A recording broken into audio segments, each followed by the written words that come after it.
Welcome to the autopsy of an industry in transition. While everyone is talking about the EV revolution, the real smart money is watching the structural decoupling of the global supply chain. In 2026, the commercial vehicle sector isn't just selling trucks, it's selling a software-defined survival kit. We've crunched the numbers from North America to China to show you who's building a fortress and who's standing on a melting ice cap. This is HDIN Research's 2026 strategic analysis.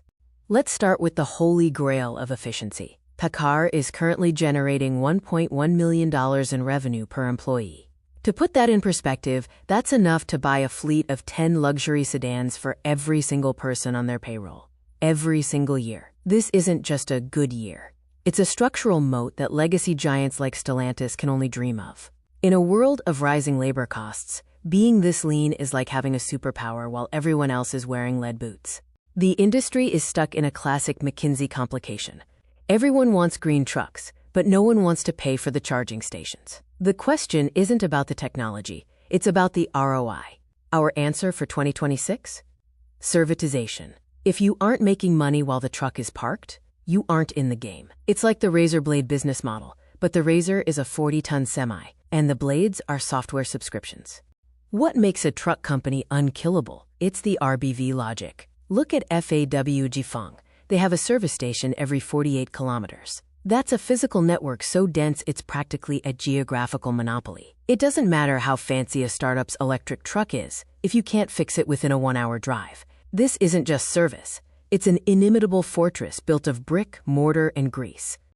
Now for the scream chart. Look at the red bar at the bottom. Stellantis isn't just losing money. They are burning it at a minus 14.5% clip. While PACCAR is eating the steak with 8.3% margins, others are fighting over the scraps. A negative 14% margin means for every truck they sell, they are essentially throwing a brand new mid-sized SUV into a furnace. It's a big bath accounting moment that signals a brutal restructuring ahead. Efficiency is the new currency.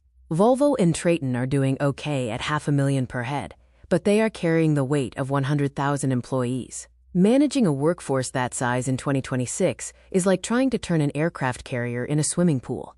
PACCAR's 25,000-person team is a specialized strike force by comparison. In this industry, scale is starting to feel more like liability. The hype has officially left the building. R&D spending on pure ZEV hardware is flattening out, while the curve for software and AI is vertical. Why? Because OEMs realized that building a better battery is a commodity game. But building the AI that manages the fleet is where the 20% margins live. We're moving from steel and grease R&D to silicon and logic R&D. There are two ways to win. You either build the Keiretsu like Weichai, where you own every gear and bolt in the powertrain, or you build the global platform like Daimler.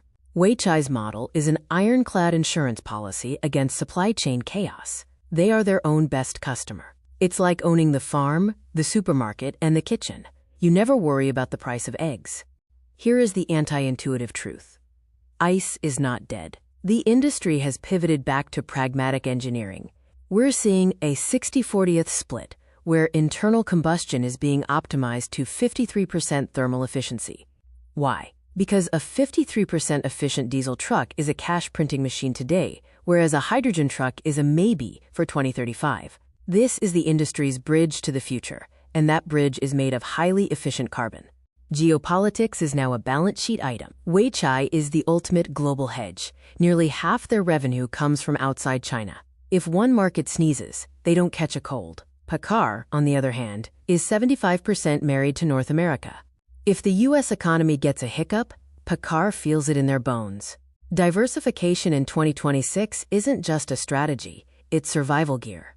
Welcome to policy bipolarity. In the US, the EPA is rolling back, while in the EU, you're fined $4,000 for every gram of CO2 you go over. Navigating this is like trying to play chess on two boards, where the rules keep changing.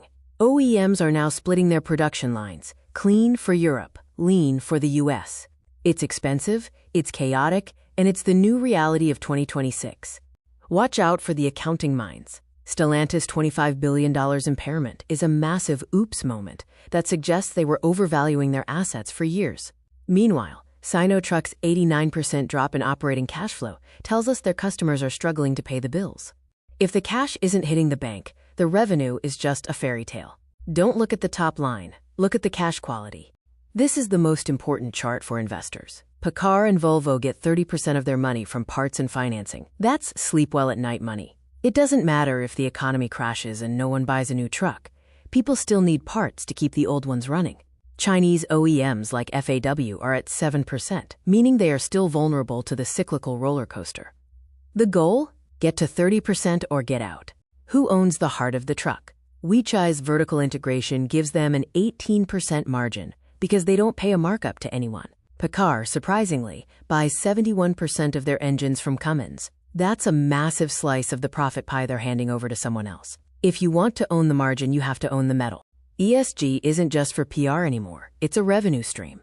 Volvo is literally turning recycled steel into a premium brand. Stellantis is turning old batteries into airport storage. They aren't doing this to save the whales. They're doing it because recycled materials are becoming cheaper and more stable than virgin commodities. This is ESG as a competitive weapon. The grease monkey is being replaced by the super engineer. When you look at Weichai or FAW, nearly 20% of their staff are in R&D. They aren't just designing gearboxes, they are building digital twins. In 2026, if your labor force doesn't know how to write Python, you aren't building a truck company, you're building a museum. This is the North Star, the software-defined vehicle. In the future, a truck isn't a vehicle, it's a logistics node with wheels. The Coratura JV between Daimler and Volvo is a co-opetition play. They've realized that the software architecture is too big for one company to build alone. It's the Android of trucking, a unified OS for the global freight network. Here is the wake-up call for the West.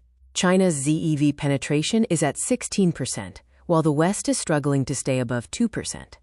Why? Because China treated charging infrastructure like a national security priority, while the West treated it like a, quote, pilot project. The West is still waiting for the bus, while China is already halfway through the marathon. To wrap it up, the sustainable moat is no longer about who can bend the most steel. It's about who can integrate the digital service, the multi-fuel engine, and the recurring revenue stream into one seamless machine. The great decoupling of 2026 is separating the winners who mastered the software from the losers who only mastered the hardware. Data is the only thing that doesn't lie. If you want the full-page data set behind these insights, reach out to us. Don't let your strategy be a maybe. Send an email to sales@hdinresearch.com or visit hdinresearch.com.